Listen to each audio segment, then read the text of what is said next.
pasa es que no estaba habilitada para colocar mi diapositiva. Ya estamos. Un ratito, enseguida empezamos.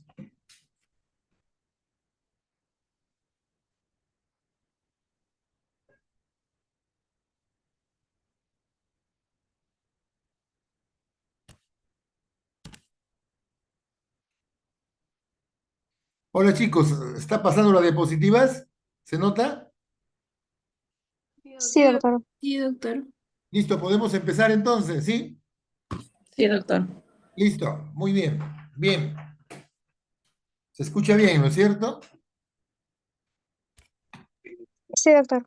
Bien, hoy día entonces vamos a revisar algunos aspectos relacionados a una patología muy importante en el compromiso del sistema nervioso, que es la llamada epilepsia o epilepsias, que podemos definirla con una tríada: trastornos bruscos, transitorios y recurrentes. ¿Qué significa trastorno brusco? Es un trastorno que se presenta de un momento a otro. Transitorios, que son de corta duración, pueden durar segundos, excepcionalmente un minuto o más. Y recurrentes, que es la tercera característica. ¿Qué significa recurrentes? Que necesariamente tienen que repetirse. Para hablar de epilepsia, mínimo, tienen que ocurrir dos crisis, mínimo. Entonces, son trastornos bruscos, transitorios y recurrentes. ¿De qué? De las funciones mentales o de los movimientos del cuerpo. O sea, epilepsia hay tantos tipos como funciones en el cerebro hay. Por ejemplo, si a mí me estimulan la corteza motora del lado izquierdo, me da convulsiones al lado derecho del cuerpo, ya sea que empiezan en el miembro inferior, en el miembro superior o en la cara. Pero si a mí me estimulan la quinta circunvolución temporal, voy a tener alucinaciones olfatorias. Si me estimulan la primera temporal, voy a tener alucinaciones auditivas. O sea, hay tantos tipos de epilepsia como funciones cerebrales hay. Entonces decía, trastornos bruscos, transitorios y recurrentes de las funciones mentales o de los movimientos del cuerpo. Todo esto condicionado por una descarga excesiva de grupos de células cerebrales. En cuanto a la causa de la epilepsia, podemos considerar, por ejemplo, en las epilepsias focales o generalizadas, cualquiera de ellas. Dependiendo a los grupos de edad, podríamos considerar algunas causas. Por ejemplo, en el recién nacido, que tenemos un recién nacido que nos llega al trabajo, a la emergencia o a la consulta porque tiene algún tipo de epilepsia, lo lógico de pensar en cuanto a la causa es que de repente tiene un problema metabólico, que es lo más frecuente. De repente, una infección materna en el parto, ¿no? De repente un trastorno hidroelectrolítico, en fin. Entonces, en el recién nacido es lógico pensar en eso. En lactantes, chicos ya más grandecitos, la causa más importante es la anoxia o isquemia perinatal. Frecuentemente cuando el parto tiene problemas, cuando hay, esto ocurre con alguna, bueno, hoy no sé cómo ocurrirá, pero hace unos años era muy frecuente.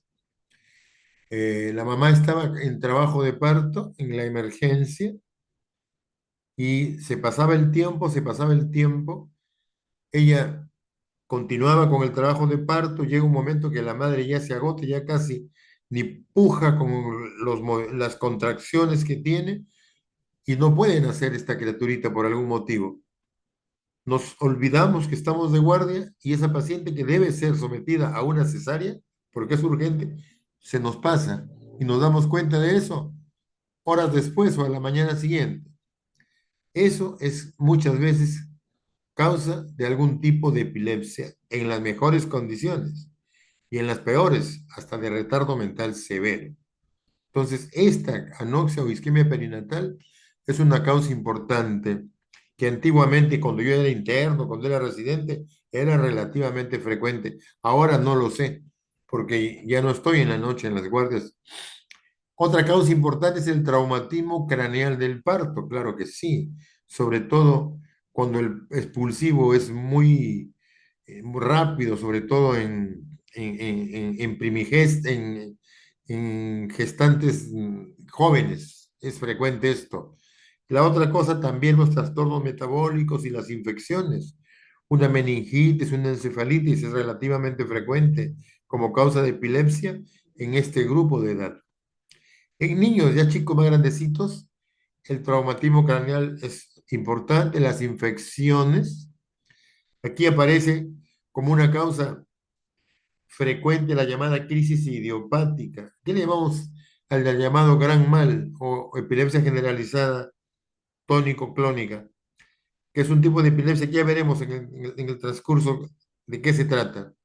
Después, en chicos entre niños entre los 6 meses y 5 años, tenemos la convulsión febril, que no es un tipo específicamente de epilepsia, sino que son convulsiones que se presentan en niños entre los 6 meses y los 5 años de vida, en quienes la convulsión está asociada a fiebre, generalmente fiebre alta, 39 grados, 40 grados generalmente. Aquí, la causa de la convulsión es la fiebre. Los estudios que se le hacen al paciente, todos son normales. Entonces, en este caso, no se considera como un tipo de epilepsia, sino como una convulsión asociada a fiebre. ¿Por qué? Tenemos que precisar si es o no, porque este tipo de convulsiones no debe recibir tratamiento médico, no debe recibir tratamiento farmacológico. No olvidemos que un niñito con epilepsia lo condenamos a que tome tratamiento muchos años, muchos años. Así que tenemos que precisar si es epilepsia o es convulsión febril, porque si es convulsión febril no hay que dar anticonvulsivantes. No olvidemos que los anticonvulsivantes son medicamentos que nos ayudan para el control de la epilepsia, pero tienen efectos secundarios y el uso de ellos es a largo plazo, ¿ya? Bien, en adolescentes y adultos jóvenes, los traumatismos craneales son importantes, las infecciones, y aquí las crisis idiopáticas tienen un rol muy importante y también el abuso de sustancias tóxicas. Por ejemplo, alcohol, cocaína. Se ha demostrado que la cocaína es causa de algún tipo de epilepsia, ya sea generalizada o tónico-clónica. Nosotros en el Hospital 2 de Mayo,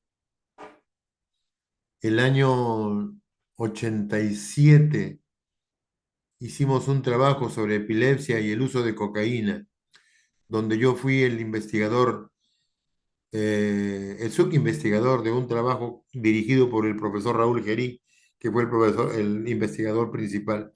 Ese trabajo describió por primera vez en el mundo las epilepsias cocaínicas con ese nombre. Desgraciadamente, ese trabajo se publicó en la revista de neuropsiquiatría de acá de nosotros, acá del Perú, y no se publicó fuera. Por ese motivo pasó desapercibido. 2 años después, fue el año 89, 90, aparece por primera vez en el mundo en la revista Archives of Neurology un trabajo publicado sobre la epilepsia y cocaína, que fue considerado ha sido considerado como el primer trabajo en el mundo, pero es que se publicó en una revista de ese tipo. Desgraciadamente, el trabajo que publicamos nosotros fue 2 años antes y se publicó en una revista que no tenía difusión mundial, no reunía las características de una revista como para que hubiese tenido importancia ese trabajo, que fue una pena, pero bueno, así es. Así que si ustedes tienen un trabajito que valga la pena y sobre todo algo original, publíquenlo, pero no lo publiquen en el Perú, publíquenlo afuera, porque en el Perú pasa desapercibido. Bien, entre 30 y 50 años los tumores cerebrales son importantes. Hay un proceso infeccioso que compromete estructuras cerebrales que es la llamada neurocisticercosis, que también no es muy frecuente, pero es una causa importante. Y en mayores de 50 años, aquí sí, muy, muy importante en cuanto a la frecuencia, es el desorden vascular cerebral. sobre todo la isquemia cerebral y la hemorragia cerebral en este grupo de personas y los tumores cerebrales en menor proporción. Acá tenemos una diapositiva en el lado izquierdo, un pequeñito que está a punto de nacer. La madre completó el trabajo de parto y debe nacer.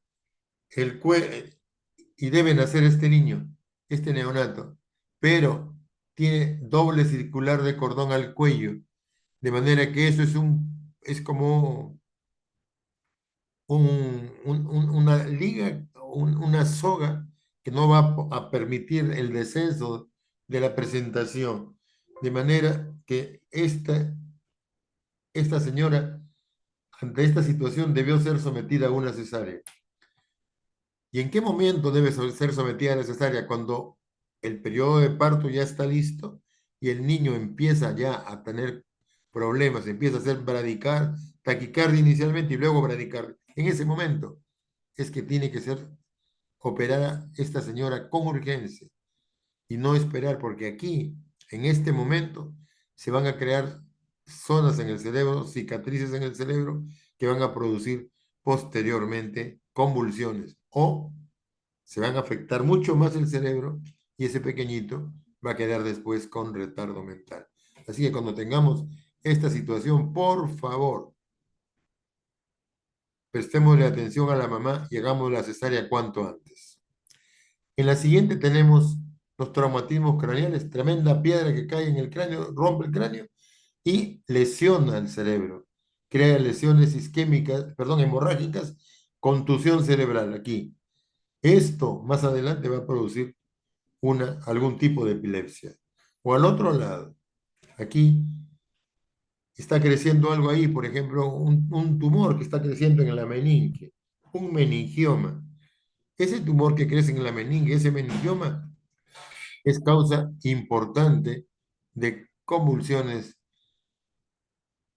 que se van a presentar en algún momento de la evolución. En la parte inferior derecha, acá, tenemos la causa más importante de crisis focales en jóvenes, que es por un trastorno vascular cerebral, que es la malformación vascular, que clínicamente se caracteriza por convulsiones focales, cefalea y progresivamente signo focal. Hacemos un estudio de imagen y encontramos una malformación vascular arteriovenosa. O acá, los chicos al otro lado, que hay chicos que nacen con cierta predisposición desde el nacimiento para tener algún tipo de epilepsia. En la parte superior tenemos acá las infecciones, una meningitis, un absceso cerebral, pueden producir causa de epilepsia. Y al otro lado hay un tipo de epilepsia llamada criptogénica, o sea que aparece desde el nacimiento, donde no conocemos cuál es el motivo, es de causa desconocida. Y en la parte inferior derecha, el desorden vascular cerebral, ya sea, ay,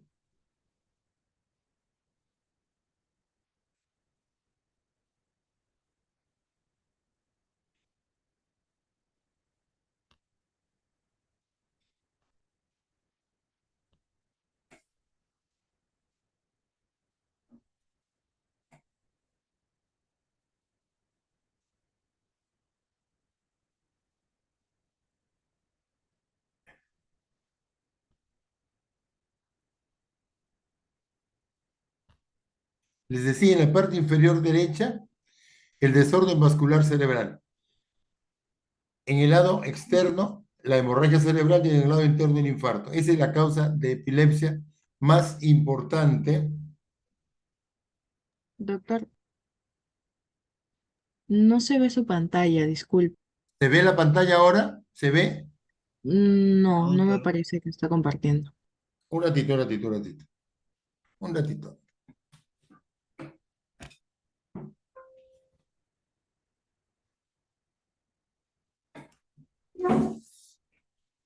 Está compartiendo. Ahorita que está.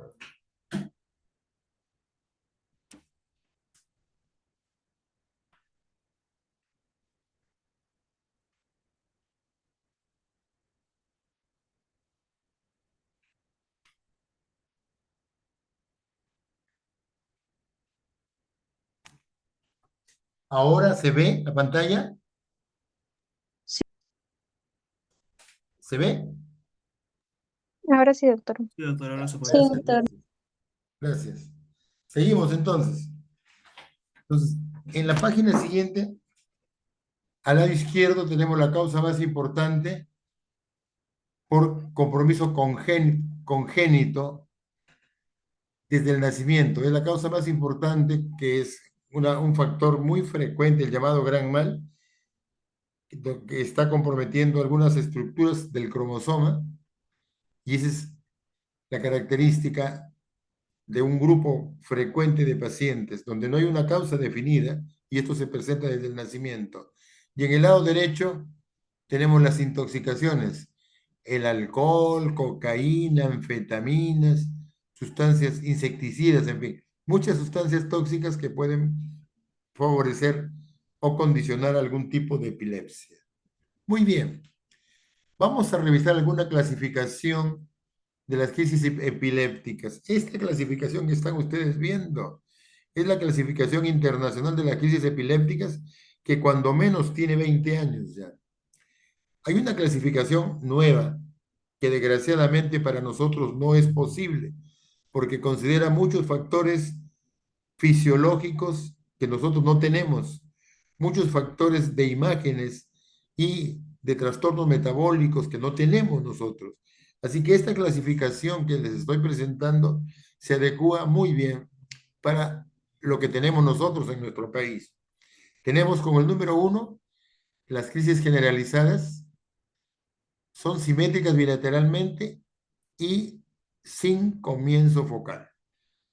Y segundo, las crisis parciales. Acá hay comienzo focal. En las crisis generalizadas, ojo, son de mejor pronóstico. Y ahí no vamos a encontrar un foco. Mientras que en las siguientes, en las parciales, aquí siempre hay un foco, siempre hay una causa.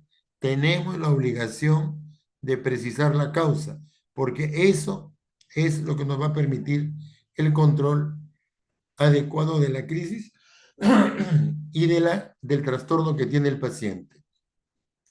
Y con el número 3, algunos síndromes epilépticos especiales que pueden ser focales o pueden ser generalizados, que entrarían perfectamente tanto en el 1 como en el 2, sino que como son raros los hemos considerado como epilépticos especiales. Vamos, las generalizadas, hay muchas. Las tónicas, clónicas o tónico-clónicas, el llamado gran mal, hay una diapositiva sobre eso. Las ausencias típicas, el petit mal, hay una diapositiva sobre eso. Y las atípicas, también tenemos algo más adelante. Las mioclónicas, los espasmos infantiles o síndrome de West, una diapositiva tenemos de eso. Las mioclonías benignas de la infancia son crisis como sacudidas, que algunas veces cuando duran un tiempito mayor de pocos segundos, podemos considerarlas como un tipo de epilepsia. Pero algunas que son sacudidas muy breves, muy rápidas, esas no son consideradas como epilepsia. La epilepsia mioclónica juvenil, tenemos una diapositiva sobre eso. Y con la letra D, las llamadas crisis asinéticas o atónicas, que yo diría son de las más malas, porque cualquiera de las otras crisis te avisan un poquito cuando van a ocurrir, ya sea cuando son focales o generalizadas. El gran mal te da un tiempito, te avisa algo, pero estas asinéticas atónicas no te avisan nada. De repente el paciente en forma brusca pierde el tono postural y al suelo, y se golpea la cabeza, la frente, por todo lado. Esas crisis son muy malas porque no nos avisan nada. El paciente continuamente anda lesionado. En cambio, cuando hay una tónico-clónica generalizada, te avisa un poquito, el paciente ya se le enseña y el paciente trata de cubrirse, de protegerse. Acá no hay tiempo. Esto es bruscamente. Yo diría son las crisis más malas. Acá tenemos una diapositiva sobre una crisis generalizada tónico-clónica. Viene la crisis, se generalizó a toda la corteza cerebral, parte de la parte central del encéfalo, y luego se dirige a toda la corteza. En el momento que la crisis llegó a toda la corteza cerebral, en ese momento el sujeto hace inconsciencia.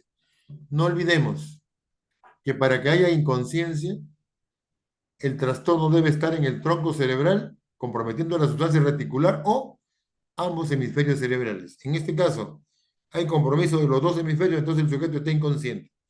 El sujeto está inconsciente, cae al suelo y presenta una contracción tónica, como estamos viendo acá.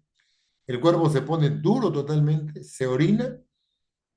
Si la vejiga está llena, se orina. Si la ampolla rectal está ocupada, se defeca. ¿Por qué? Porque en este momento hay relajación de esfínteres. Así que si el sujeto tiene la ampolla rectal con heces, se va a defecar. Si tiene la vejiga llena, se va a orinar. Hay una gran secreción de saliva y el sujeto presenta una contractura tónica. En este momento, el paciente no respira, no ventila. Gracias a Dios, este estadio dura pocos segundos, dura 10 segundos, 15 segundos y pasa. Esto no dura un minuto, porque si dura un minuto, traería consecuencias graves, severas para el paciente. Porque en el estadio tónico, en el primero, en este momento, el paciente no respira, no ventila.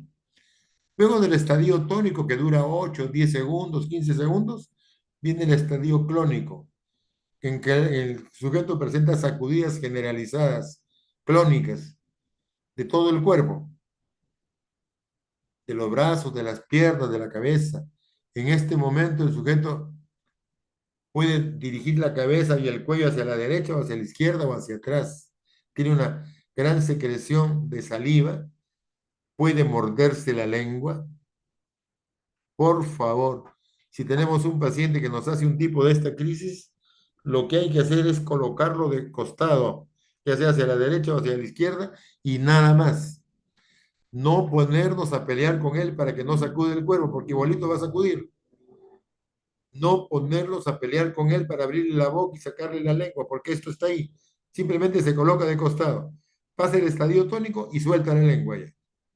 Porque la lengua la muerde durante el estadio tónico. En el crónico ya no va a morder la lengua. Así que ¿para qué vamos a pelear con él?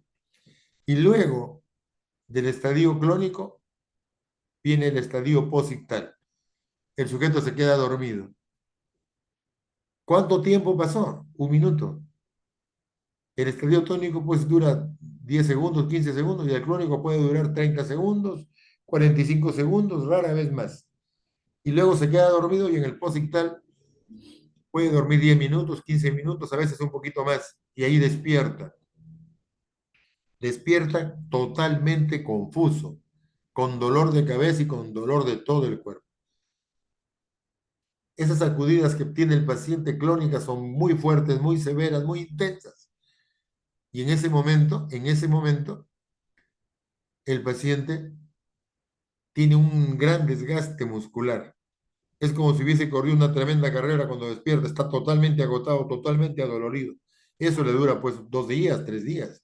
Y el dolor de cabeza que viene también dura bastante rato.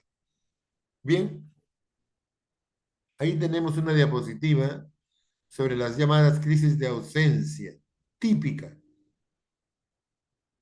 Viene el trastorno a nivel de los tálamos y de aquí descarga la corteza cerebral. En ese momento que descarga la corteza cerebral, el paciente hace inconsciencia. El sujeto está inconsciente con una característica, por favor.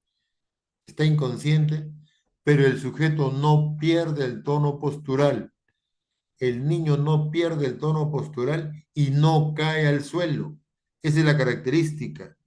El chiquito está inconsciente, queda mirando hacia adelante con los ojos entreabiertos y moviéndolos de repente hacia un lado, pero no ve, no habla, no cae al suelo. Y en ese momento puede hacer automatismos con los labios, puede hacer movimientos como si abriera y cerrara los ojos. Le hablamos al paciente y él no nos contesta porque está inconsciente. ¿Cuánto tiempo dura eso? Pues 5 segundos, 15 segundos, 20 segundos, rara vez más. Esas son las llamadas crisis de ausencia típica. Entonces, hay una crisis de pérdida de conciencia en las cuales el sujeto no pierde el tono postural y no cae al suelo. Puede realizar algunos automatismos con los labios, con los ojos, algunos automatismos con las manos. Puede hacer movimientos como del lamido con los labios, como que aplaude con las manos. Que todo esto dura pues 10, 15 segundos, no dura más. Hay una otra cosa característica de las crisis de ausencia, que es el electroencefalograma que están ustedes viendo en la parte inferior. Hay descargas punta, punta, onda, punta, onda, punta, onda, punta, onda, de 3 por segundo, totalmente simétricas en todo el trazado. Eso es característico de las crisis de ausencia típica. Se dice que la única patología en las cuales se encuentra este tipo de trazado es en las crisis de ausencia típica. Yo no sé si habrá alguna otra patología en las cuales se encuentre este tipo de electroencefalograma. He buscado y no he encontrado. Entonces, este tipo de trazado muchas veces nos ayuda para precisar por qué el chiquito está haciendo esas crisis que no nos han descrito muy bien. Y cuando hacemos este trazado y lo encontramos, decimos, ese niño está haciendo crisis de ausencia. Estas crisis de ausencia, ¿cuánto tiempo duran? Segundos, 10, 15 segundos. ¿Se presenta cuántas veces al día? Pues pueden ser 10, 100, hasta más en un día. ¿Y en qué momento se presentan? Cuando le hacemos al niño que tome aire, que hiperventile.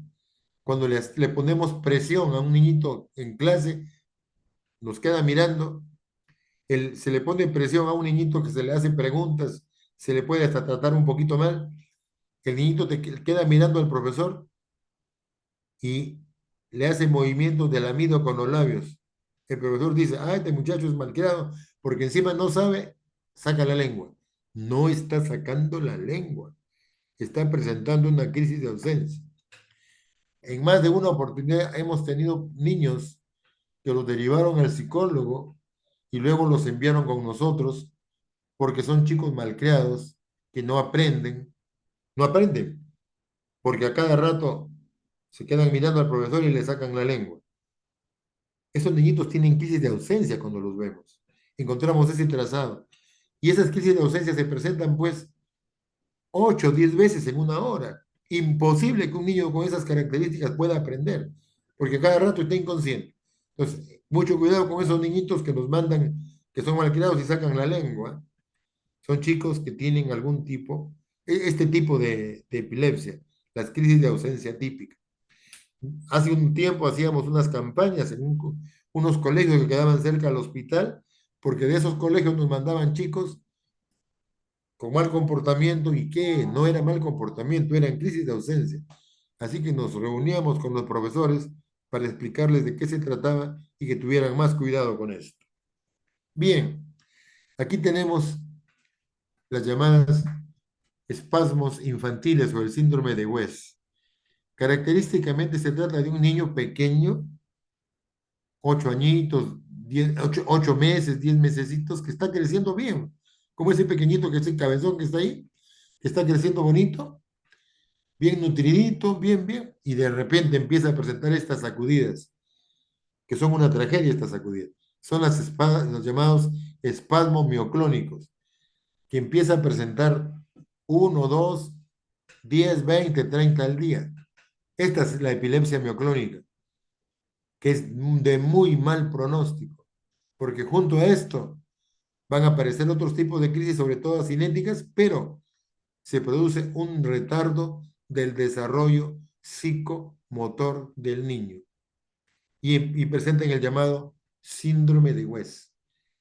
El síndrome de West se caracteriza por algún tipo de epilepsia generalizada que puede ser tónico-clónica, puede ser acinéticas y este tipo de crisis, que son las llamadas epilepsia mioclónica, sacudidas de todo el cuerpo, así como están viendo ustedes ahí.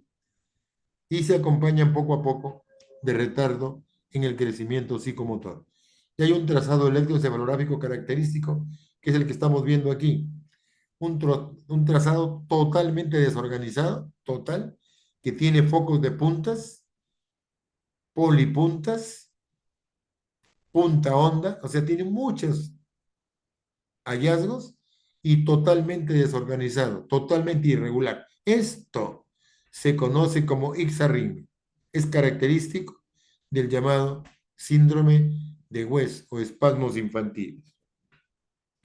Acá tenemos una jovencita de que más o menos esto empieza entre los 16 años, 20 años, 22 años. Es una jovencita que por la mañana al despertar va a hacer su aseo y ven ustedes si presenta esta crisis mioclónica. Sacudidas del cuello hacia atrás, sacudidas de los brazos y lo que lleve en las manos los útiles de aseo se le cae.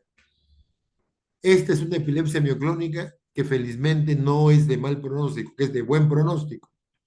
Se presenta en jóvenes, sobre todo mujeres, alrededor de los 16, 20 años, en los cuales presentan mioclonías, así como ven ustedes ahí, generalmente por la mañana. Acá se ha encontrado que esto se transmite, es una epilepsia familiar generalmente que se transmite en el brazo corto del cromosoma 6. Estos tipos de crisis se controlan muy bien con valproato de sodio, con ácido valproico. Y la característica más importante es que no se acompañan de retardo mental como la gran mayoría de epilepsias mioclónicas. Y se recuperan, yo diría casi totalmente luego de pocos años en que se le da tratamiento con valproato de sodio y luego las crisis desaparecen, más o menos después de algunos años de tratamiento. Bien, eso que hemos visto eran las crisis generalizadas en las cuales no hay una causa definida, no hay un foco. Ahora tenemos las parciales. Aquí siempre hay un foco. O sea, estas tienen causa definida, que pueden ser simples, en las cuales no hay pérdida de conciencia, o pueden ser complejas, en las cuales hay trastorno de conciencia. Las crisis simples sin pérdida de conciencia pueden ser con síntomas motores, somatosensorial o sensorial especial, autonómicas o síntomas psíquicas. Ya veremos qué es eso. Y las complejas pueden ser automatismos o fenómenos psíquicos. A ver, acá tenemos una motora. Este caballero que tiene este cerebro acá está la región frontal, la región occipital, el lóbulo temporal. Acá, de rojo, tenemos la circunvolución frontal ascendente. Ahí está la corteza motora, la primera neurona. Y en este lado, en la corteza, está del lado derecho, en este caso, acá está la representación motora de la cara y del miembro superior. Por supuesto, del lado opuesto. Entonces, si se produce una descarga aquí en la circunvolución frontal ascendente, este caballero de acá hace una crisis focal motora en la cara y en el miembro superior izquierdo. ¿Por qué? Porque la vía motora que se compromete es el lado derecho. Entonces nos hace una crisis parcial motora que compromete la cara, la hemicara y el miembro superior del lado izquierdo. Esa es una crisis parcial motora. Ahora, voy a tener otro paciente acá. Caramba. Otro paciente acá. Este de aquí. Su cerebro, la región frontal aquí, occipital acá, lóbulo temporal. Mientras el anterior se comprometía aquí la vía motora, ahora se va a comprometer la vía sensitiva.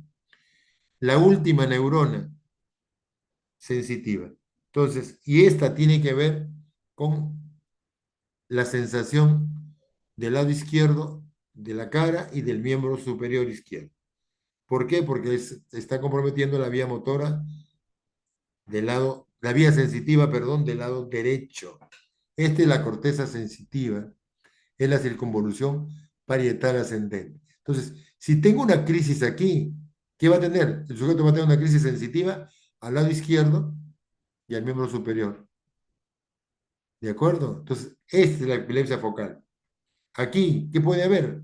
Puede haber, pues, un foco que puede ser un absceso cerebral, puede haber un tumor cerebral, puede haber un cisticerco, no lo sé. Cualquier cosa puede haber. Entonces, aquí obligado tengo que buscar el foco. Entonces, de ese modo tenemos que ver la epilepsia, ¿de acuerdo? Acá tenemos otro muchacho, ese que está ahí, que tiene una crisis, es un chico joven, tiene 18, 20 años, y la crisis empieza con sensación de dolor abdominal, sudoración, una gran sudoración. Acá está la sudoración. Le vemos las pupilas están grandes, dilatadas, sin respuesta a la luz. Y gran sudoración, dolor abdominal, náusea, puede haber vómito y sensación de defecar. El paciente va al baño a defecar y en ese momento le da se extiende la crisis y termina en una convulsión generalizada tónico-clónica. Son las llamadas crisis vegetativas. Aquí se compromete el circuito de Papez, toda esta zona que tiene que ver con el sistema vegetativo, el circuito mamilo limbo talámico, toda esta zona. Al producirse esto le da la midriasis bilateral, la sudoración, la sensación de vómito y el dolor abdominal. Entonces, este tipo de crisis son las llamadas crisis autonómicas o vegetativas, que es un tipo especial de epilepsia, que lo vemos de vez en cuando. Bien, acá tenemos otro tipo de crisis. Aquí se compromete fundamentalmente el lóbulo frontal y temporal. Acá tenemos, por ejemplo, se compromete la primera circunvolución temporal y el sujeto tiene la sensación de escuchar una música y nos describe, escucho un guayno con esta característica, escucho tal cosa y siempre con ese tipo de crisis. Entonces, ahí que se comprometió la primera circunvolución temporal. O tenemos este otro que compromete acá, el hipocampo, el uncus, compromete la quinta circunvolución temporal. Si compromete la quinta circunvolución temporal, el sujeto tiene alucinaciones olfatorias, generalmente malolientes, las llamadas crisis uncinadas. Esto es característico de la epilepsia del lóbulo temporal. Así que chicos, epilepsia no solamente es convulsiones, hay muchísimos tipos de epilepsia. Entonces, si descarga la quinta circunvolución temporal, el sujeto tiene alucinaciones olfatorias. Si descarga la primera temporal, alucinaciones auditivas. Y si descarga acá, este paciente, la región temporooccipital, acá, el sujeto va a tener esto. Tiene una crisis en la cual ve en la pista a un sujeto que está sentado leyendo el periódico, en plena pista. Tiene una alucinación visual, que son descargas temporooccipitales. O el otro, que es la región occipital y tiene este tipo de crisis, ilusiones, ve a un automóvil completamente deformado, ilusiones visuales. Entonces, todo ese tipo de crisis son crisis focales, temporales, temporooccipitales, frontales, parietales o vegetativas. Entonces, esa es la epilepsia focal. Allí hay un foco en ese sitio. Tengo la obligación de ubicar el foco, porque de acuerdo a eso es como tengo que manejar al paciente. Ahí puede haber un foco que puede ser cualquier cosa. Puede ser una cicatriz al nacimiento, puede ser una cicatriz por un traumatismo, puede ser un absceso cerebral, puede ser un tumor, un meningioma, no lo sé. Eso debo averiguarlo. A diferencia de la generalizada, donde no necesariamente hay una causa de este tipo. Y luego tenemos las crisis francas del lóbulo temporal, en las cuales hay un compromiso mucho, mucho más marcado. Tenemos este paciente, esta jovencita primero, que tenemos acá. Esa joven tiene una crisis en la cual los ojos miran hacia arriba, están mirando hacia arriba, no mira nada. Coge el plato, lo seca y lo coloca en su sitio y no lo rompe. Está en una crisis parcial compleja y está haciendo automatismo psicomotor. Le hablamos a la paciente y no nos responde, está inconsciente. O el paciente que está acá, que se quita la camisa y se la vuelve a poner. Ese es un trastorno en el cual automáticamente produce o realiza estas actividades el paciente. El paciente está inconsciente, le hablamos, él no responde, pero él se quita y se pone la camisa de ese modo. O estos movimientos característicos de compromiso del lóbulo temporal, o el de acá, que ese comportamiento que tiene de que se tira al suelo, que hace, en fin, ahí el sujeto está inconsciente y hace una serie de mecanismos en los cuales él no se da cuenta. En fin, toda esta serie de comportamientos son característicos de la epilepsia del lóbulo temporal. En ese momento el sujeto no está consciente, él está inconsciente. Le hablamos y no responde. Bien. Y tenemos algunos síndromes epilépticos especiales, mioclonías y crisis mioclónicas, la panencefalitis esclerosante subaguda, que ha sido descrita hace mucho tiempo, pero nosotros no la hemos visto. En la época que fui residente en el Hospital Mogrovejo, el profesor Cuba, que era un médico de allí, hizo su tesis sobre la panencefalitis esclerosante subaguda, donde él informaba de dos pacientes que habían tenido sarampión y niños y posteriormente habían tenido cierto tipo de crisis. Pero él lo mencionó simplemente, no se demostró totalmente. El único trabajo que hay entre nosotros sobre esto. Enfermedad de Lafore es algo descrito en Francia, donde son crisis mioclónicas severas, que tampoco las hemos visto entre nosotros. La epilepsia refleja que no la convulsión febril, vuelvo nuevamente, se presenta en chicos entre los 6 meses y 5 años de vida. Son crisis generalizadas tónico-clónicas de corta duración, 30 segundos, 1 minuto, que se presentan en muchachos que tienen fiebre alta en ese momento. Aquí no hay una causa definida. Todos los estudios que se le hacen al paciente son normales. Excepto, por ejemplo, la tomografía, la resonancia que se le haga es normal. Salvo el electroencefalograma puede ser normal o puede tener descarga punta onda generalizada, que no tiene mayor significación. Aquí se ha demostrado o se ha determinado que la causa de la epilepsia es la fiebre. Aquí se recomienda el control adecuado de la fiebre. Hay ciertos chicos que tienen predisposición para hacer convulsiones ante un cuadro febril. Se recomienda tratar de que no hagan fiebre a estos muchachos y dar tratamiento sintomático simplemente. No se recomienda dar anticonvulsivantes porque esto no es epilepsia y solamente se trata la epilepsia. La convulsión aislada no hay por qué tratarla. Y por último, la crisis histérica o pseudocrisis. Hay pacientes que aprenden a hacer convulsiones, que aprenden a tener trastornos de este tipo. Y ellos son gente que está simulando. Esto se conoce como pseudocrisis. Bien, algo sobre la fisiopatología. En las crisis parciales hay excitabilidad patológica de un grupo localizado de células de la corteza.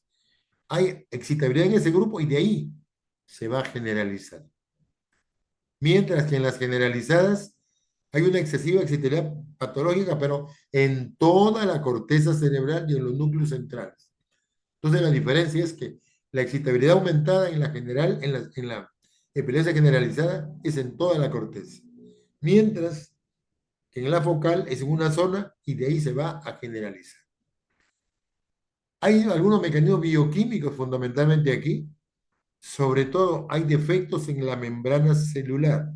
Está alterada la membrana celular del sujeto, lo cual trae una regulación anormal de los flujos iónicos. Se producen trastornos en la transmisión sináptica que desencadena despolarización neuronal y consiguientes descargas de tipo epiléptico. Entonces, ¿cuántos tipos de crisis? Hay muchos tipos de crisis, por lo tanto, es de esperar que existan diferentes mecanismos fisiopatológicos en los diferentes tipos de epilepsia. Así tenemos que en general, a pesar de que hay muchos tipos, en general hay alteraciones en la estructura de la neurona y la glía. La neurona es la célula del sistema nervioso y la glía es una estructura que está alrededor, que sirve como sostén y mejora la nutrición de la célula. Entonces se altera tanto la neurona como la glía, sobre todo a nivel de la corteza cerebral, específicamente el hipocampo. Se forma una red anómala de manera que hay pérdida neuronal, se pierde una cantidad de células, hay anomalías en la transmisión neuronal. ¿Por qué? Hay trastornos en las dendritas, hay reorganización que modifica la conectividad neuronal, la adecuada conectividad celular que se hace entre el cuerpo de las neuronas, sus prolongaciones, y las dendritas está alterada.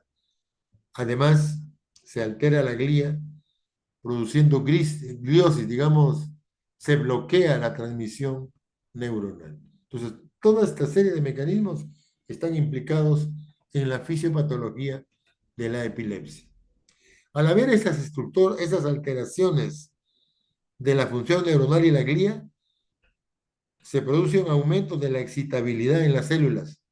Como consecuencia, se producen cambios en la permeabilidad a los iones por cambios en su distribución o función de las células, de los iones sobre todo. Hay aumento de conexiones excitadoras. Por ejemplo, hay aumento de conexiones de acetilcolina, de glutamato y o disminución de las conexiones inhibidoras. Por ejemplo, disminución de las conexiones de sustancias que hacen que disminuya el flujo sanguíneo, perdón, la transmisión del impulso nervioso. Por ejemplo, disminuyen las conexiones de GABA, aumenta el glutamato, aumenta acetilcolina, disminuye GABA, de manera que eso favorece la transmisión del impulso nervioso. Ante el aumento de la transmisión excitadora o disminución de la neurotransmisión inhibidora, esto se produce por alteraciones de la síntesis, metabolismo o recaptura de neurotransmisores. Entonces, en todo esto está implicado algunos iones, pero sobre todo neurotransmisores. Disminuye GABA, repito, aumenta acetilcolina, aumenta glutamato. Eso produce una gran facilidad para la producción de la epilepsia. Como consecuencia de todo esto, se produce un aumento de la actividad neuronal focal o generalizada en forma crónica. Se producen descargas epilépticas espontáneas, súbitas y recurrentes, favorecidas por condiciones externas. Por ejemplo, privación de sueño. No olvidemos, paciente con epilepsia tiene que dormir bien. Mínimo 7 horas, mejor 8. Y si puede haber un poquito más, no hay problema. Paciente con epilepsia que duerme poco tiene mal control de sus crisis. En el sueño se producen sustancias que son importantes para el control de la epilepsia. Nosotros en el Hospital 2 de Mayo hemos tenido residentes, algunos son asistentes, con algún tipo de epilepsia, que desgraciadamente tenían que hacer guardia en la noche. Y el que hace guardia en la noche duerme muy poco, a veces no duerme nada. Esos muchachos generalmente al día siguiente tenían algún tipo de epilepsia. Nos costó, tuvimos que pelear con la gente que dirigía la residencia en el hospital hasta que aceptaron que no hagan guardia de noche, que solamente hagan guardia de día, porque ellos tenían que dormir en la noche. Otras condiciones que favorecen la epilepsia, ya antiguamente se decía que el estrés y esas cosas no intervenían. Sí, ha demostrado que hay cierta importancia en el mecanismo de producción de la epilepsia. El alcohol, por supuesto, otro tipo de drogas, sobre todo cocaína. La cocaína francamente favorece la epilepsia. Fármacos proconvulsivantes, el ciclo menstrual también. Durante el ciclo menstrual se produce cierto grado de edema en la corteza cerebral que puede favorecer la producción de epilepsia. Por eso es que se habla de algún tipo de una epilepsia llamada catamenial, En esta epilepsia, las chicas tienen convulsiones específicamente cerca a la menstruación. En ellas se recomienda, de aparte de su medicamento antiepiléptico normalmente que uno tiene que tomar, utilicen algún diurético cerca al ciclo menstrual para favorecer o para impedir que se produzca este edema cerebral que ha sido descrito, que ha sido demostrado. Una Un factor importante para la producción de la epilepsia también es la estimulación luminosa, el ruido muy intenso. Hemos tenido pacientes niños sobre todo, que seguían convulsionando a pesar del mejor medicamento que se les da, que estaban sometidos a estímulos sonoros severos. ¿Han escuchado ustedes esos ruidos que hacen en los mercados? O esas carretas que andan por ahí que tienen una grabación que está todo el día haciendo bulla. Esas carretas y esos ruidos de los mercados en los chicos predisponen a los chicos a tener epilepsia. Lo mismo los estímulos visuales intensos. O sea, tanto el estímulo visual como el sonoro pueden favorecer la epilepsia. Bien, acá tenemos un tipo de crisis focal. Tenemos el hemisferio cerebral acá en la corteza de este lado, en la región frontal del lado izquierdo, 3-4, hay un foco aquí. ¿Y cómo se caracteriza el foco? 3-4, esto, foco de puntas, punta. Esto es punta, onda. Aquí, si tenemos esto de acá, decimos foco de punta, ¿dónde está 3-4? Acá, región frontal del lado izquierdo. Tenemos entonces, hacemos el encefalograma y encontramos esto, una crisis focal en la región frontal. Y luego sigue el trazado y está en todo. Focal secundariamente generalizada. Característico de la marcha jacksoniana. Te afecta la epilepsia el miembro superior y luego se generaliza, como hemos visto hoy día con sus compañeras en la consulta en el hospital. Y ahí tenemos crisis generalizadas. ¿Dónde está el foco? Acá no hay ningún foco. Acá todo está en toda la corteza. Miren, 1, 2, 3, 4. 1, 2, 3, 4. Punta onda. Punta onda. La punta onda es característica de la epilepsia generalizada tónico-clónica que está en toda la corteza. Mientras que el foco está en una determinada zona 3-4 frontal y se generaliza. Acá es punta onda, generalizado completo. Siempre generalizado. Bien, en resumen, hay diferentes mecanismos fisiopatológicos que determinan hiperexcitabilidad neuronal por causas genéticas o adquiridas, alteración de canales iónicos, sodio, potasio y calcio son los implicados, y alteración de neurotransmisores, acetilcolina y glutamato que aumentan y GABA que disminuyen. Muy bien, continuamos entonces y veamos el tratamiento. Primero, eliminar la causa y factores predisponentes. Segundo, regulación de la higiene física y mental. Ya les explico por qué he considerado ese nombre en esta lámina. 3, tratamiento farmacológico. Y 4, tratamiento quirúrgico del foco epiléptico si es que lo amerita. Tratamiento de la causa y factores predisponentes. Idealmente, deberíamos encontrar la causa. Encontrando la causa, la controlamos y desaparece la epilepsia. No siempre podemos encontrar la causa y no siempre podemos controlar la epilepsia. Hay algunos factores, sí, las infecciones. Una meningitis y una encefalitis, por supuesto que sí, hay que tratar eso. Trastornos metabólicos y o tóxicos, claro. Hipoglicemia, hipocalcemia, el uso de sustancias tóxicas, anfetaminas, cocaína, alcohol, lesiones expansivas intracraneales.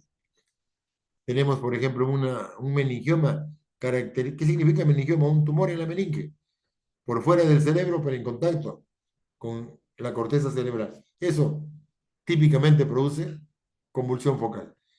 Eso hay que controlarlo, pues. Cicatrices corticales. ya sea una cicatriz que se produjo al nacimiento o tenemos un paciente que ha tenido un traumatismo craneal y le queda una cicatriz. Y eso va a producir un tipo de epilepsia en algún momento. Aquí tenemos higiene física y mental. Dice cumplimiento de la medicación. Esto es importante, miren. Yo trabajo en un hospital público hace más de 30 años y conozco todo el sistema. Y mi hospital es el Perú. Todas las cosas del Perú están en el hospital. Ahí hay gente muy pobre, que no puede muchas veces comprar su medicamento. De manera que ellos no pueden comprar el medicamento, van a seguir con la epilepsia siempre, pues. Pero no se trata solamente de que no tengan dinero para comprar su medicamento. Felizmente el Sistema Integral de Salud del SIS hoy les cubre el medicamento a la gran mayoría de pacientes, excepto medicamentos que sean muy caros. Pero no se trata, como les digo, simplemente de tener el medicamento. Miren ustedes, si tienen dolor de cabeza se toman una aspirina, pero una sola nomás. Si tienen fiebre se toman una aspirina. Ya en la segunda, tercera aspirina ya molesta. ¿No es cierto? ¿Qué les parece tomar 4 pastillas diarias de fenitoína, 4 pastillas diarias de carbamazepina, de valproato? Son 4, 3 o 4 todos los días, sea domingo, lunes, cualquier día, pero todos los días, sea feriado, todos los días. O sea, ¿se imaginan el ánimo de la gente que toma 4 pastillas, 5 pastillas, el estómago de la gente que toma tantas pastillas? Ese es otro factor. Entonces, el cumplimiento de la medicación está comprometido por diferentes factores. El acceso al medicamento, los efectos secundarios del medicamento, la dificultad social, psicológica del uso del medicamento. O sea, varios factores por los cuales muchas veces la gente no cumple con la medicación. Sueño y alimentación adecuada. Por favor, paciente con epilepsia tiene que dormir mínimo 7 horas. Evitar el abuso de alcohol y otras drogas, ya está de más eso, ¿no es cierto? Actividad física moderada, bueno, es importante. Y por último, las dificultades psicosociales, para mí muy importante. ¿A quién le ocurre la epilepsia? Generalmente a un niñito que tiene pues 8 añitos, 10 añitos. Primero, los padres lo llevan a un médico, ya me pasó varias veces eso, que lo llevaron conmigo, salieron peleando los padres y los familiares conmigo cuando les dije que su hijito tenía epilepsia. Se molestaron. Está loco, usted me dice, doctor, ¿cómo mi hijo va a tener epilepsia? Bueno, se molestan y van buscando a otro médico, a otro, y todo el mundo les dice lo mismo. Entonces regresan nuevamente y lo vemos al niñito y le damos medicamento. Una vez que los padres se convencieron de que su niño tiene epilepsia, empezó la tragedia para el niño. Es un niñito que tiene 7 añitos, lo van a sobreproteger como no tienen idea. No van a permitir que camine sin descalzo, no van a permitir que tenga amigos aquí, acá, allá. Lo van a aislar porque no quieren que nadie se entere que tiene epilepsia. No quieren que nadie lo vea que tiene epilepsia. En el colegio no le informan al profesor de que tiene epilepsia. Y ese niñito generalmente está sobreprotegido, toma su desayuno y por algún motivo vomitó, como muchas veces ocurre con los niños. Ese niñito vomitó la pastilla junto con el desayuno. Va a clase y el colegio, el profesor lo llama a los padres porque el niñito tuvo una convulsión. Una tragedia y el profesor recomienda al padre que se lo lleve porque sus compañeritos se asustan cuando el niño tiene epilepsia. No, señor, el que se asuste es él, no los compañeritos, porque los compañeritos, los chiquitos, son los mejores cuidadores de un niño con epilepsia. Bien dirigidos son geniales, pero si no los diriges bien, son bien crueles también burlándose del paciente. Bien, entonces ese chico con epilepsia va a ir a un colegio, va a ir a otro y continuamente cambia de colegio, porque siempre va a tener sus crisis. Llega a la universidad y está con su enamoradita, su compañerita al lado, que es su enamorada. De repente le da una crisis de epilepsia. ¿Qué hace la enamorada? Se corre lo más lejos posible, ya no quiere ni verlo. Y así va a ser la historia de él siempre. Va al trabajo y en el trabajo, por desgracia, le ocurre una crisis. Ya nadie quiere que siga trabajando. O sea, ese es el espectro del paciente con epilepsia. Entre comillas, casi siempre rechazado. Cuando no es para tanto, ¿eh?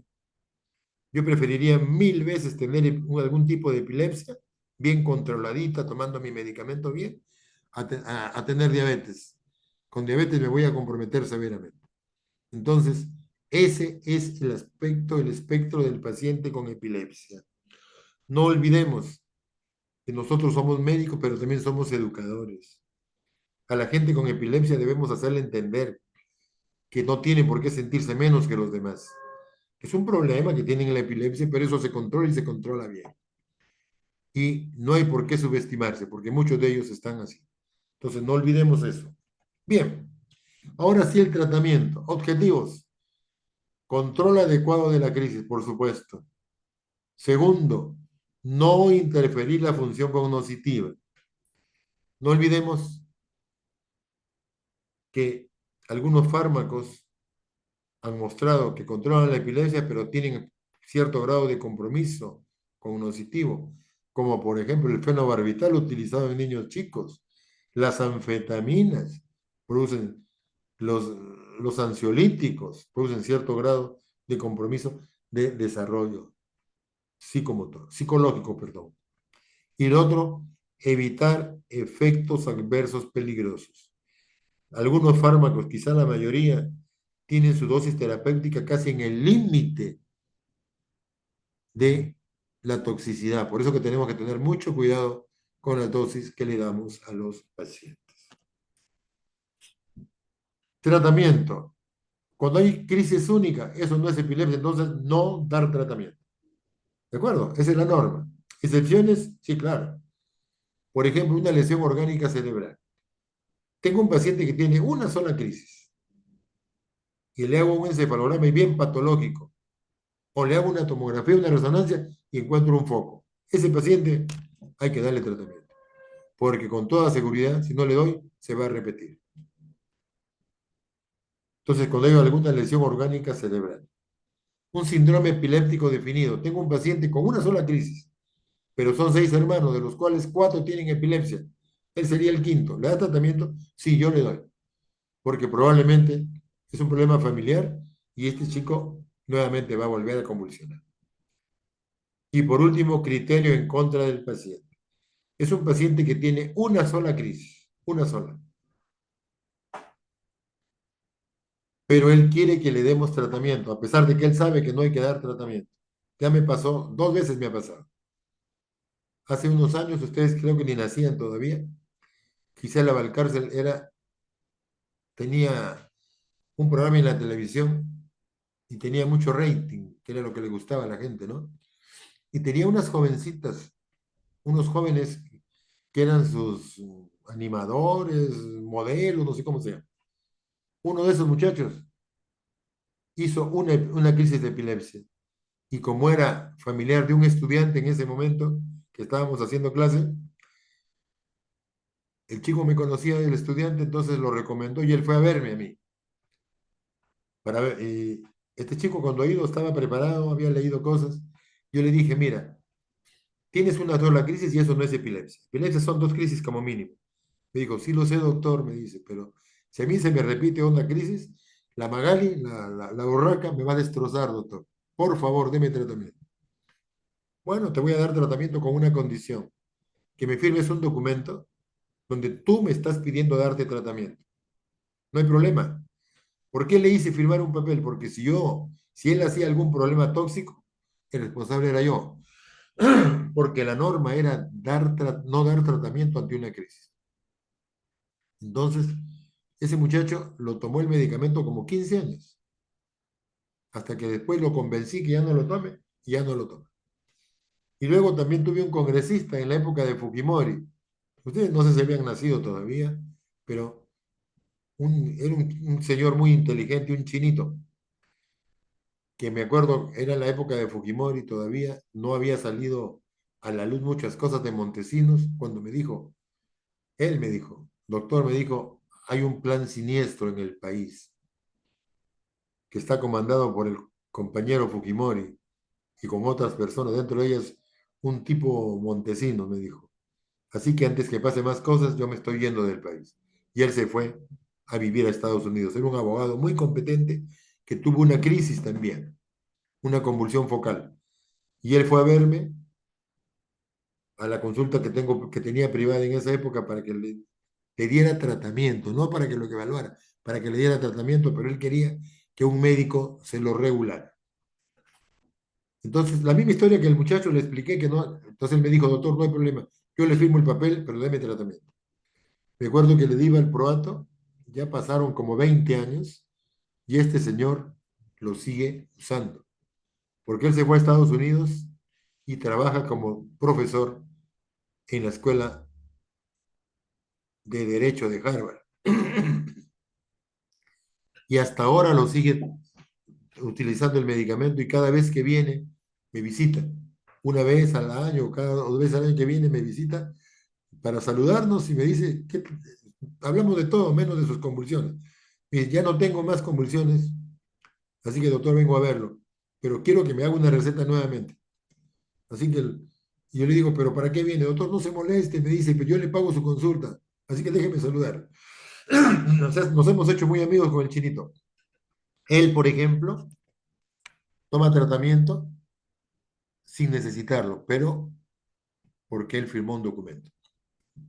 Bien, ante las crisis repetidas, de norma general, dar tratamiento, por supuesto. Eso es epilepsia. Hay excepciones, sí. Factores desencadenantes bien identificados y evitables. Por ejemplo,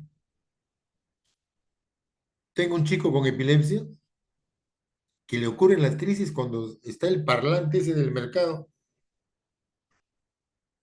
todo el día haciendo bulla en el cuarto de él, ahí al ladito. Cuando va a ese sitio tiene epilepsia. Ya hemos tenido casos así. Entonces, le prohíbo que esté en ese sitio, que esté en un sitio donde no haya ruido y le quito el tratamiento antiepiléptico. Porque igualito va sin crisis, porque igual con tratamiento, cuando está con el parlante va a tener convulsiones. O sea, le quito el tratamiento y lo retiro del factor desencadenante de la epilepsia.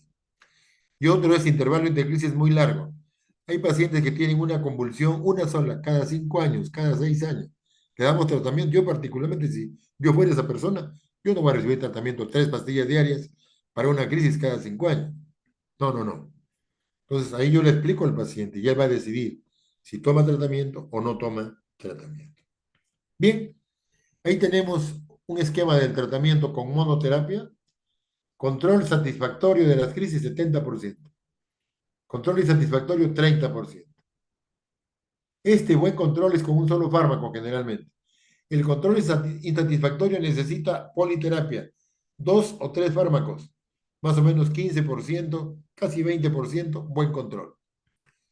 10-15% no se controla. Hagamos lo que hagamos con los fármacos que tenemos actualmente.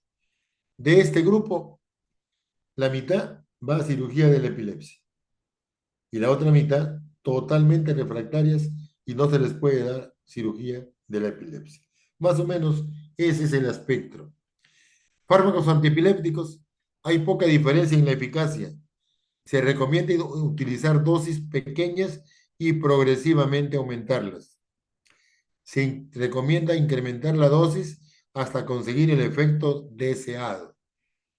Si el paciente nos hace efectos secundarios, se recomienda disminuir la dosis o cambiar el fármaco.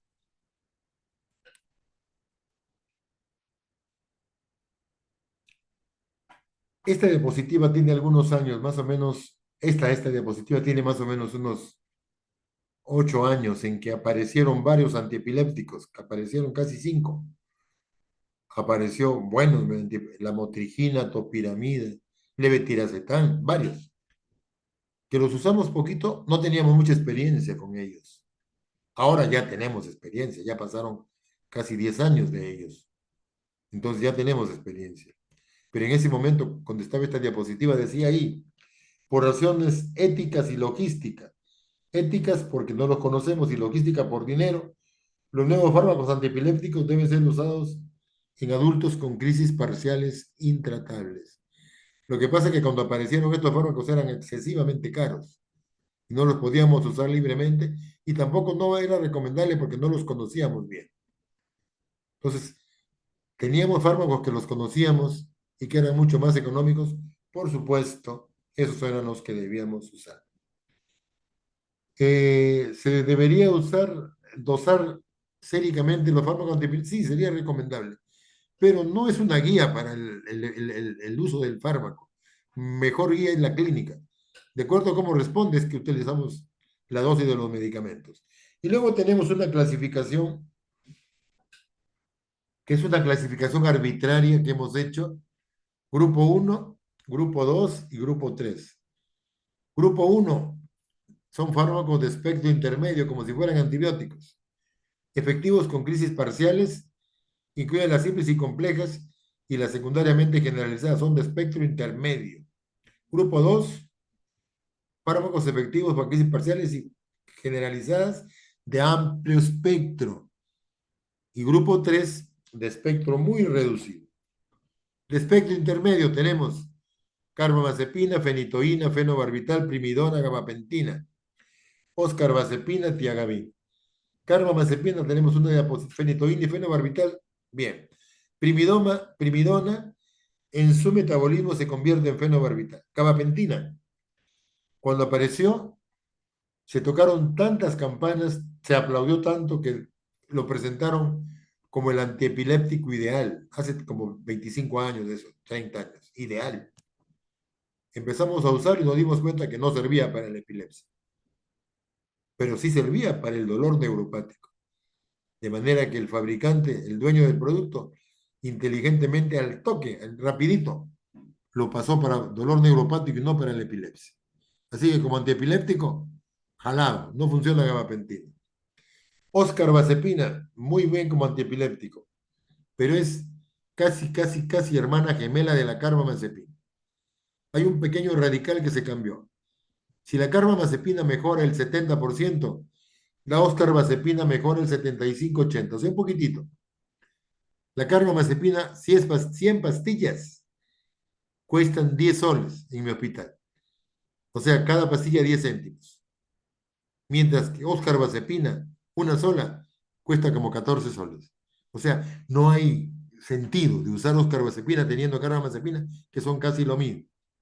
Yo me acuerdo, hace unos años, ya como 10 años, yo estaba en una ciudad de Estados Unidos y estábamos conversando en el hospital, estábamos pasando visita, y yo hice una pregunta sobre la oscarbazepina, y si la usaban ellos. Me dijeron ellos que no la usaban porque está muy cara. Me dijeron que en tu país la usan. No, le digo, en mi país la usan solamente los guachafos, los que quieren estar con la moda, o a los que no les interesa el paciente. Porque no puede ser posible que es casi lo mismo que un fármaco que cuesta cada pastilla 10 céntimos, usemos uno que cuesta como 14, 15 soles. O sea, no es lógico eso. Y eso es malo ya. Y la tiagabina, no tenemos ninguna experiencia. Carbamazepina, excelente antiepiléptico. Es el fármaco de elección para la epilepsia parcial compleja. Esa va a ser una pregunta del examen, ¿ah? Es el fármaco de elección de la epilepsia parcial compleja. Va muy bien.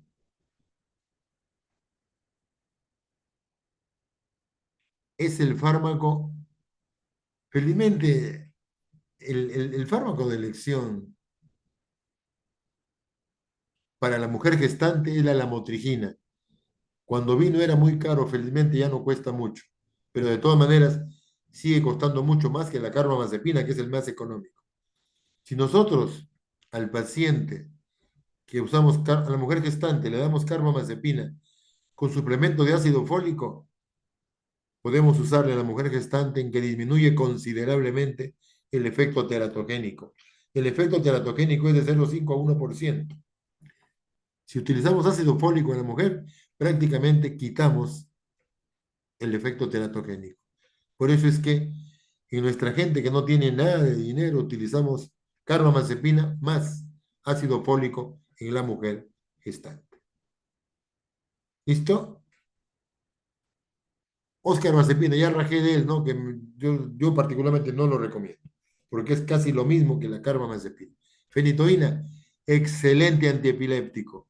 Quizás sea el más conocido que tiene más tiempo. Y la otra cosa importante de la fenitoína que tenemos parenteral, tenemos para el uso del estatus epiléptico. Pero tiene un pecado la fenitoína, por lo cual ha dejado de usarse. Antiguamente se utilizaba mucho, ahora no tanto. El pecado de la fenitoína es el efecto crónico. Con el uso crónico produce hiperplasia gingival, hirsutismo, osteopenia. En las chicas aparece barba, tienen que afeitarse. Y los dientes se ponen, la encilla se pone muy fea. Entonces, para jóvenes como ustedes, ya sea varones o mujeres, no se recomienda. Para viejitos como yo podría ser, pero para jóvenes no. Así que ya tenemos otras opciones para usar antes que fenitoína, simplemente por el efecto estético, no porque no sea mal antiepiléptico. Como antiepiléptico, muy, muy bueno.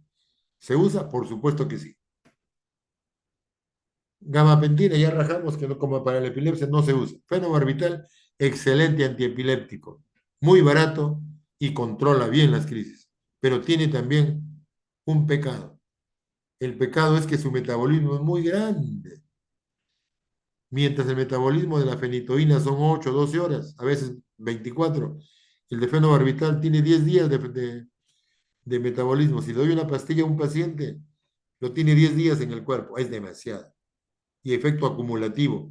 Y el otro efecto malo del fenobarbital es que seda mucho al paciente, lo duerme.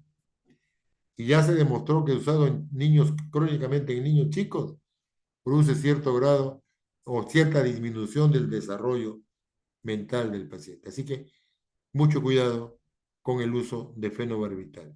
Se utiliza en las epilepsias de difícil control, sí, va muy bien, ayudado de otro fármaco. Bien, del grupo 2 tenemos valproato, lamotrigina, levetiracetam, topiramato. Excelente fármaco tenemos aquí. Valproato de sodio, no olvidemos, fármaco de elección para la epilepsia generalizada tónico-clónica. Otra pregunta del examen esa. El fármaco de elección para la generalizada tónico-clónica es el valproato. Además, el valproato se ha usado o se usa en pacientes con trastornos del comportamiento, con trastornos de la personalidad, va bastante bien. Una alarma del valproato, por favor, está contraindicado en la mujer gestante. Contraindicado. ¿Por qué? Porque los efectos teratogénicos son muy malos. Hay una teratogenicidad de 1 a 2%. Hay defectos del tubo neural. Espina bífida, por ejemplo, en los chicos. Y no hay derecho, pues, que por usar un fármaco de este tipo nazca un niñito con espina bífida. Entonces, no usar en la mujer gestante. Como antiepiléptico, excelente, como antiepiléptico. La motrigina, según mi modesto punto de vista, es el mejor antiepiléptico ante este momento. Es de amplio espectro, se usa en cualquier tipo de epilepsia con muy buen efecto. Es el fármaco de elección en la mujer gestante. Tiene muy pocos efectos teratogénicos. Cuando vino nos preocupó porque era muy cara, pero ya no está tan cara. Cada pastilla debe estar costando 30 céntimos, 50 céntimos. Ya no está muy caro. ¿Ya? Entonces, para mí, excelente antiepiléptico. ¿Ya? El de elección para la mujer embarazada. Topiramida, muy buen efecto antiepiléptico. No tanto como la motrigina, pero también tiene un amplio espectro, pero este sí tiene efectos teratogénicos, así que no está contraindicado, no está indicado en la mujer gestante. Y por último, del grupo 3, acá tenemos fármacos que el único antiepiléptico es la etosuximida, que solamente está indicado en las crisis de ausencia típica. Es la única indicación. La cetazolamida no es un antiepiléptico. Se recomienda en la mujer joven en la etapa, en la epilepsia catamenial, aquella que se desencadena cerca al ciclo menstrual. Ahí se recomienda teóricamente disminuir el edema cerebral. Las benzodiazepinas ayudan parcialmente. ¿Aló? ¿Hola?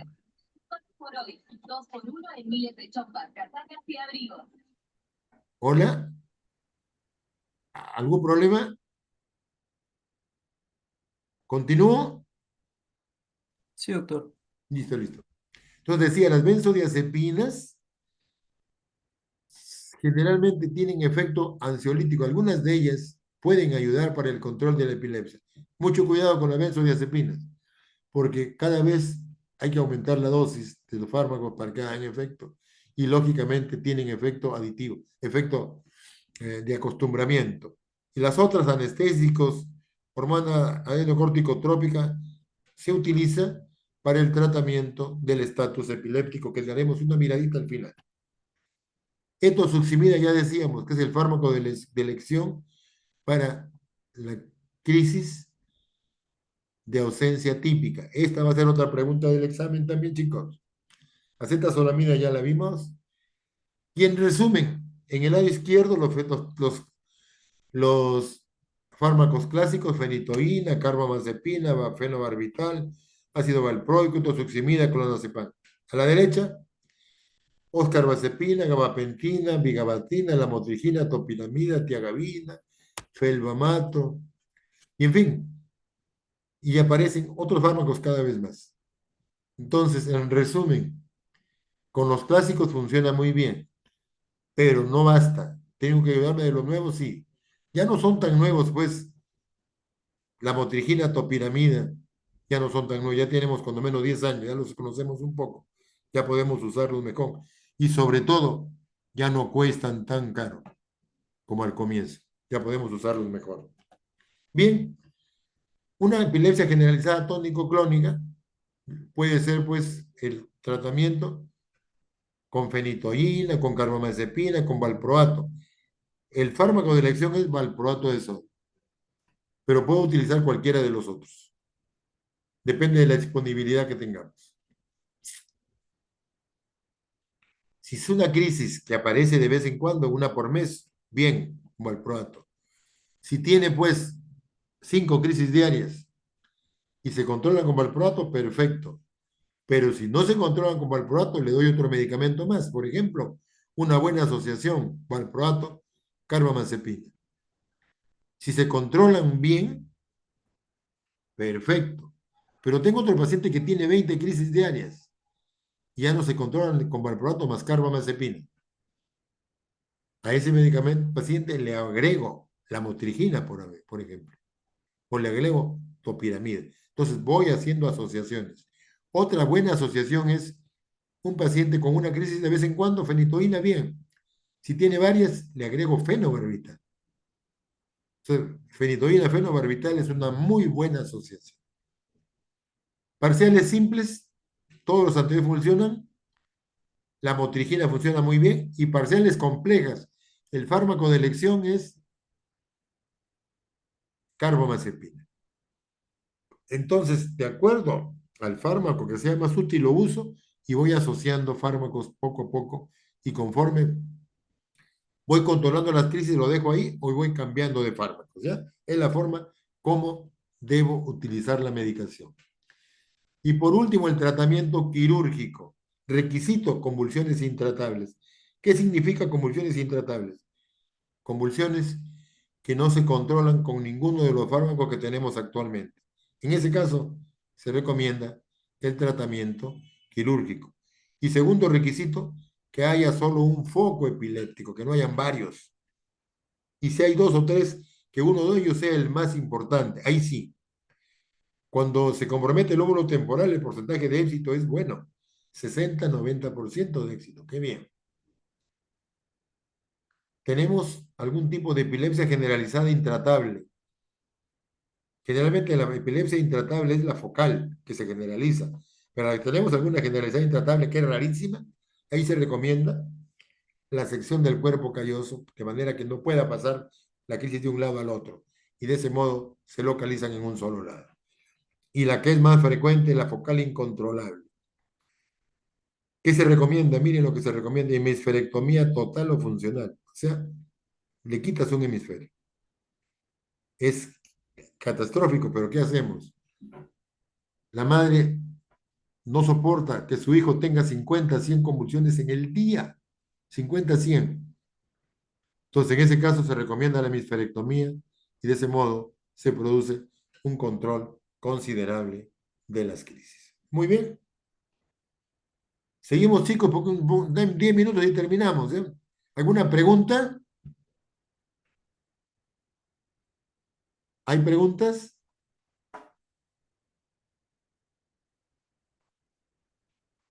¿No hay preguntas? Está claro, doctor.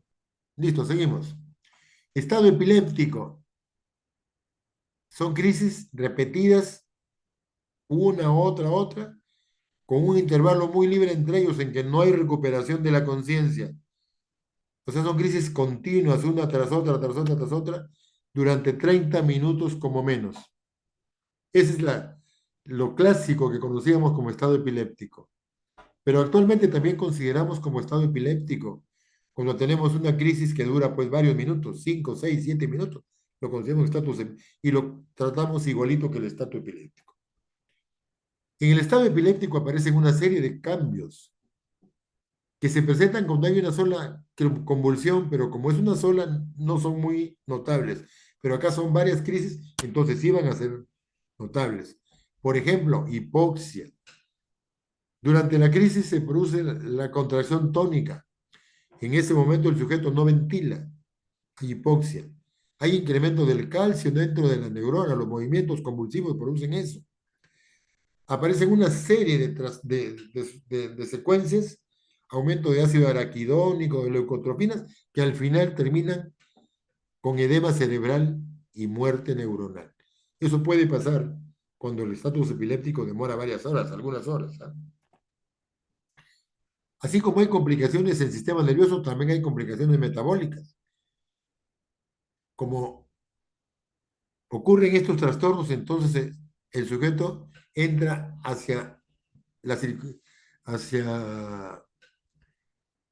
el trastorno anaeróbico y se produce acidosis láctica, se acumula el lactato, hay hiperglicemia, una serie de trastornos que llevan al final a rhabdomiolisis e insuficiencia renal. O sea, el trastorno, el estado epiléptico nos lleva a complicaciones severas en el sistema nervioso, pero también metabólicas. Causas del estado epiléptico. En sujetos epilépticos que conocemos, pobre respuesta a los anticonvulsivantes. No es frecuente, pero puede pasar. Algo que es frecuente, disminución o retiro de fármacos. Por ejemplo, un jovencito o una jovencita que se controla perfectamente bien su epilepsia y toma ácido valproico o toma carbamazepina. El día sábado va a tener una fiesta, entonces tomó medicamento hasta el jueves. El viernes no tomó y el sábado tampoco, porque va a ir a la fiesta, se va a quedar hasta tarde y va a tomar su trago. Entonces va a la fiesta, tiene casi día y medio que no toma medicamento, se quedó hasta muy tarde, 3 de la mañana. Segundo factor malo, tomó alcohol y le da una convulsión, ya sea en la fiesta o en su casa cuando llega. Y de repente se viene una tras otra, porque como está con alcohol, no ha dormido y no toma el medicamento y lo suspenden bruscamente, puede desencadenar un estatus epiléptico. Mucho cuidado con eso.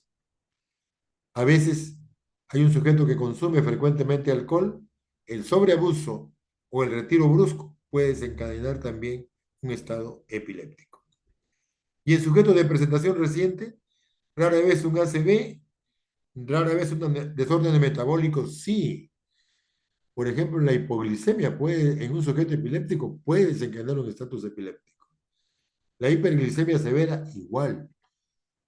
La sobredosis de drogas, cocaína, anfetaminas, puede desencadenar un estado epiléptico. ¿Cuántos tipos de estado epiléptico conocemos? Muchos, tantos como tipos de epilepsia hay. Primariamente generalizado, tónico clónico, mioclónico, ausente, cualquier tipo.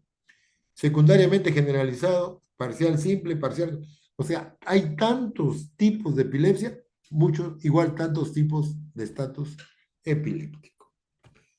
Por supuesto, el estatus epiléptico que requiere manejo inmediato del control es el tónico clónico, pues. Porque yo puedo tener un estatus epiléptico de ausencia si ahí no peligra la vida del paciente. Puedo tener mioclonías y tampoco, pero si tengo un tónico clónico, sí. Ahí hay momentos en que el sujeto hace apnea, que hace que no ventila, que no respira. A eso me compromete la vida del paciente. Y, se, y si dura, cuanto más tiempo dura, todos esos que hemos visto, esos efectos moleculares, metabólicos, van a afectar la célula cerebral y en general el organismo del paciente. Entonces, los riesgos del estado epiléptico, que es una emergencia, por supuesto que sí. Mortalidad en los mejores centros del mundo, 10 a 12%. Entre nosotros debe ser más. Si dura 60 minutos, ya hay daño neuronal. Si dura 10 horas, secuelas graves y muchas de ellas irreversibles. O sea, el objetivo es sacarlo del estatus epiléptico lo más pronto posible. Manejo, identificación del tipo de crisis, por supuesto, porque si es de ausencia, bueno, pues no hay tanto problema.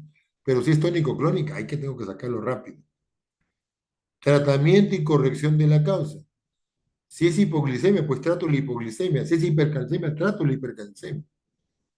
Y el objetivo es detener las convulsiones lo más pronto posible. Minuto cero, dice ahí, asegurar funciones vitales, una vía intravenosa de gran calibre, una enfermera que sepa colocar agujas, grande, una muestra de sangre para todas las cosas iniciales, ¿no? Sobre todo gases, hemograma, dosaje de antiepilépticos. El sujeto de repente es epiléptico, no sabemos. Toma medicamento, no lo toma. Gases arteriales y monitorear el EKG, si se puede monitorear estas cosas, lo cual es muy difícil. Minuto 2, miren, infusión de suero fisiológico y tiamina.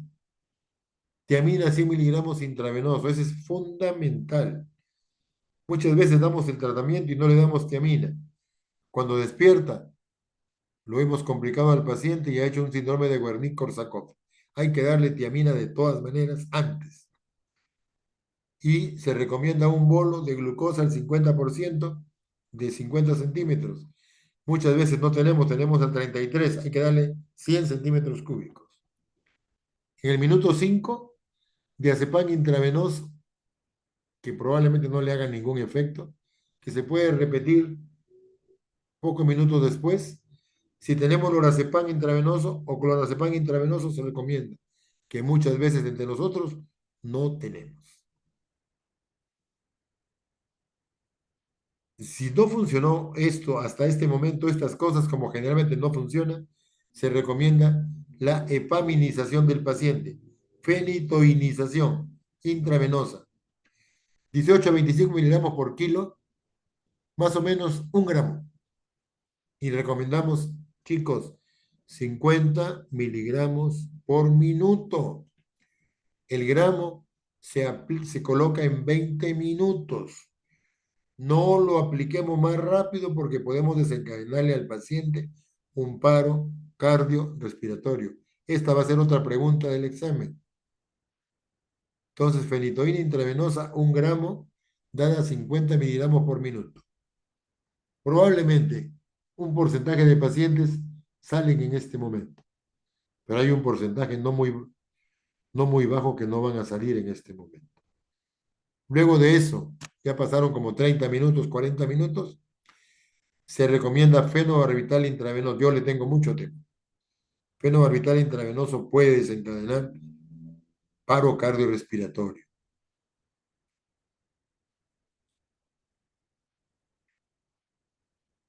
Mucho cuidado, pero se recomienda. La guía dice eso. En el minuto 50-60, lidocaína. Minuto 80, midazolam, diazepam. Nosotros En el hospital muchas veces antes de la fenitoína, aquí, le colocamos al paciente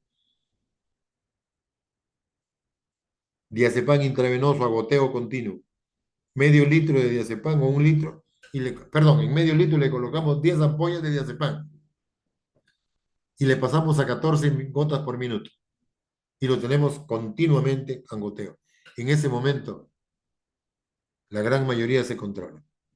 Eso lo hemos visto con el tiempo, pero la guía no dice eso. La guía dice que se debe dar al minuto 80, pero nosotros lo hacemos antes. Midazolam o diazepam intravenoso en goteo continuo, como dice acá. Si hasta este momento no se controlaron las crisis, tenemos que llamar a un médico que sepa. Ya los neurólogos no sabemos. Tiene que venir el anestesiólogo para que le coloque anestesia general al paciente. Cuanto más tiempo dure el estatus, peor las secuelas que va a tener el paciente.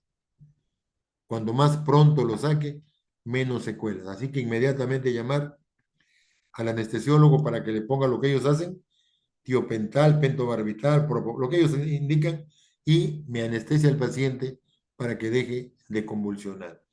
Porque con cada convulsión, cada vez se compromete más al paciente. Se produce un trastorno orgánico cerebral y metabólico, que muchas veces es irreversible. Bien, chicos, ¿alguna pregunta? ¿Preguntas? Doctor, una consultita. Es sobre la importancia de la fenitoína intravenosa al minuto 5. ¿Podría repetir su importancia? Sí, claro. Lo importante, como decía, es controlar las crisis lo más pronto, lo más pronto. Hagámoslo de la manera más adecuada. De acuerdo a la guía, al minuto 5 se recomienda fenitoína. Fenitoína, como vieron ustedes la dosis, pero en general es 1 gramo en un paciente, dado a 50 centímetros cúbicos, perdón, a 50 miligramos por minuto. O sea, el gramo de fenitoína debe pasar en 20 minutos. Esto tiene que ser en lo posible con una bomba de infusión. Y si estamos en un sitio donde no tenemos eso, como les va a pasar a ustedes cuando vayan a hacer el servicio rural, pues con una enfermera que tenga un pulso bueno, o ustedes mismos, pasando 1 gramo en 20 minutos. Si lo pasamos muy rápido, podemos crear un paro cardiorrespiratorio. Ahí sí nos vamos a poner a llorar, ¿eh? Porque sobre piedras, palos, ¿eh? Ya no vamos a sacar al paciente, se nos va a complicar. Les decía yo, en el hospital nosotros, antes de la fenitoína, intentamos diazepam, dándole medio litro, perdón, la fenitoína se pasa en solución salina, no olvidar, ¿eh? Y el diazepam en dextrosa, en glucosa, medio litro, y le ponemos 10 ampollas de diazepam al medio litro y le pasamos a goteo de 14, 20 gotas por minuto. De ese modo lo tenemos en infusión continua. De ese modo, más o menos, se controlan las crisis. Es muy, muy importante sacar al paciente de esto lo más pronto posible. Bien, ¿alguna otra pregunta? ¿No hay preguntas, chicos? Doctor, Todo claro, doctor. doctor, Bien, dime. el valproato también se usa para las crisis atónicas en el paciente. ¿Tónico-clónicas? Eh, Atónicas o acinéticas que mencionaba. Sí, sí, sí, claro. El valproato es el fármaco de elección para las generalizadas tónico-clónicas. Dentro de ellas las crisis acinéticas. Es la primera droga, ¿ya? Pero cuando no se controlan hay que hacer asociaciones. ¿Ya? Pero el valproato es una muy buena droga, muy buena droga. Mucho cuidado con las chicas que están en periodo de gestación, la mujer embarazada. Es muy malo el valproato para ellas. ¿Ya? ¿Algo más? Bien, chicos, son 11:20, ya nos quedaremos acá. Ya nos vemos la próxima semana. Cuídense mucho. Muchas gracias, Gracias, doctor. doctor. Chao, Gracias, chicos. doctor. Hasta luego. Chao, chicos.